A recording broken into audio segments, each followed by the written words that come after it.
Assalamualaikum warahmatullahi wabarakatuh. Perkenalkan, nama saya Aziza Dewi Lingga, NPM C0C01939 dari Prodi D3 Akuntansi Fakultas Ekonomi dan Bisnis. Di kesempatan kali ini, saya akan menjelaskan akuntansi keuangan lanjutan 1, bab 8, yaitu isu-isu seputar konsolidasi. Di bab 8 ini, kita akan fokus pada perubahan dalam bagian kepemilikan entitas induk. Yang kedua, akuntansi pada periode intern. Jadi, waktu kita belajar di chapter 3 dan 4, kita masuk materinya yaitu bagaimana kita menyusun laporan keuangan konsolidasian dengan kasus akuisisinya pada nilai tercatat. Yang dikatakan akuisisi itu adalah ketika suatu perusahaan yang memperoleh pengendalian atas perusahaan lain.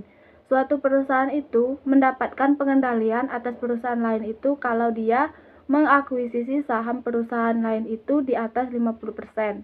Ingat ya, hak pengendalian itu adalah hak pengendalian atas bisnis, bukan pengendalian atas sebagian aset. Jadi, yang dikendalikan itu bisnisnya. Untuk bisa mengendalikan bisnis perusahaan lain, maka syaratnya kita harus menguasai lebih dari 50% saham di perusahaan tersebut.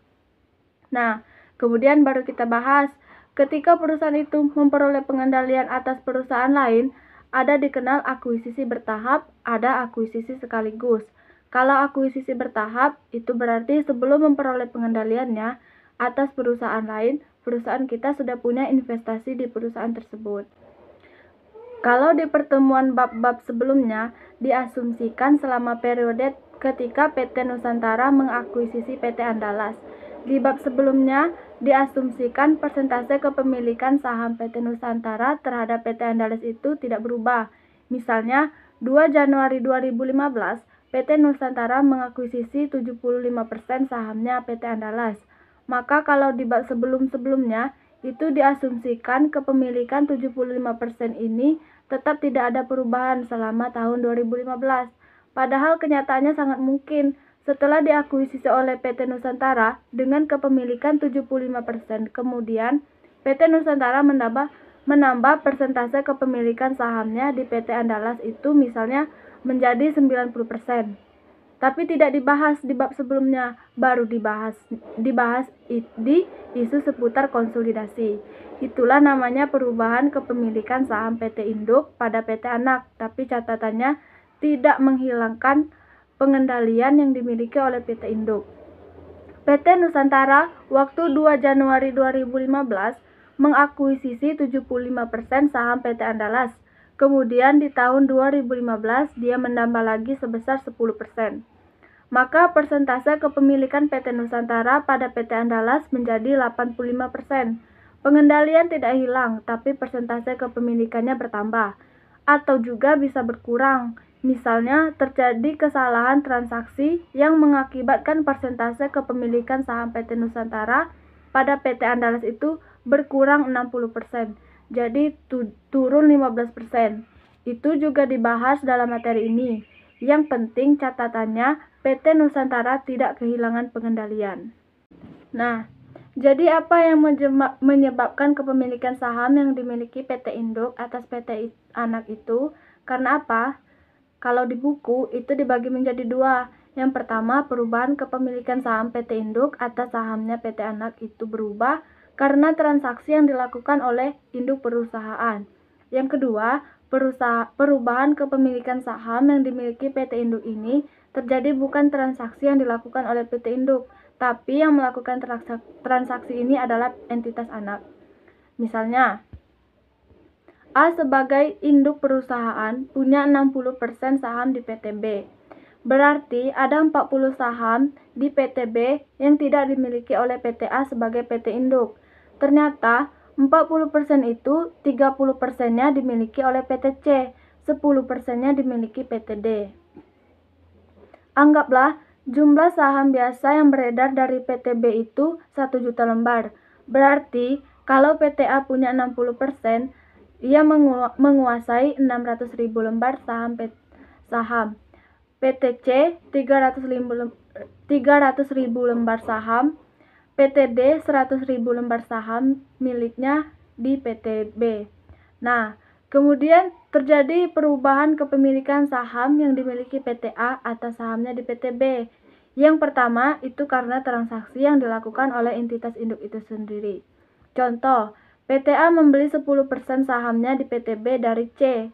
Nah, itu yang namanya transaksi dilakukan oleh PT induk akibat dari PT A membeli 100.000 lembar saham PT B yang dimiliki oleh PT C. Maka sekarang jumlah kepemilikan PT A bertambah dari 60% menjadi 70%, yaitu 700.000 lembar. PT C turun menjadi 20% karena tinggal 200.000 lembar. PT D tetap 10%. Berarti, apa dampak ketika PT A membeli tambahan saham dari pihak ketiga? Kepemilikan saham PT A bertambah dan kepentingan non-pengendali berkurang. Itu konsekuensinya. PT C dan PT D itu namanya kepentingan non-pengendali. Kemudian, PT B melakukan pembelian kembali saham yang beredar dari PT C misalnya sebesar 10%. Jadi ada 100.000 lembar saham PT C yang ditarik oleh PT B sebagai treasury share.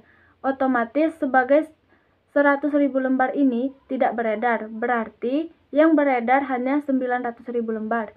Yang melakukan transaksi bukan PT induk, tetapi PT anak, tapi punya konsekuensi terhadap kepemilikan saham yang dimiliki oleh PT A atas PT B. Jadi, setelah PT B melakukan treasury share dengan membeli kembali 100.000 saham miliknya yang selama ini dipegang oleh PT C sebagai saham treasury, maka jumlah saham yang dimiliki oleh PT C yang tadinya 300.000 lembar sekarang tinggal 200.000 lembar. PT D tetap 300.000 lembar. Sekarang tinggal 200.000 lembar. PT D tetap 100.000 lembar. PT A tetap 600.000 lembar. Jumlah yang beredar adalah 900.000 lembar, bukan 1 juta lembar. Yang 100.000 lembarnya dijadikan treasury share, tidak beredar. Nah, sekarang persentase PT induk itu tidak lagi 60%, lebih tinggi dari 60%. Kenapa? Karena PT A memang punya 600.000 lembar, tapi pembaginya bukan lagi 1 juta, tapi 900.000 lembar. Maka PT A pasti di atas 60%. Nah, itu contoh transaksi yang dilakukan oleh PT anak yang menjadikan kepemilikan saham PT induk menjadi berubah dan kepentingan dan pengendali pun berubah.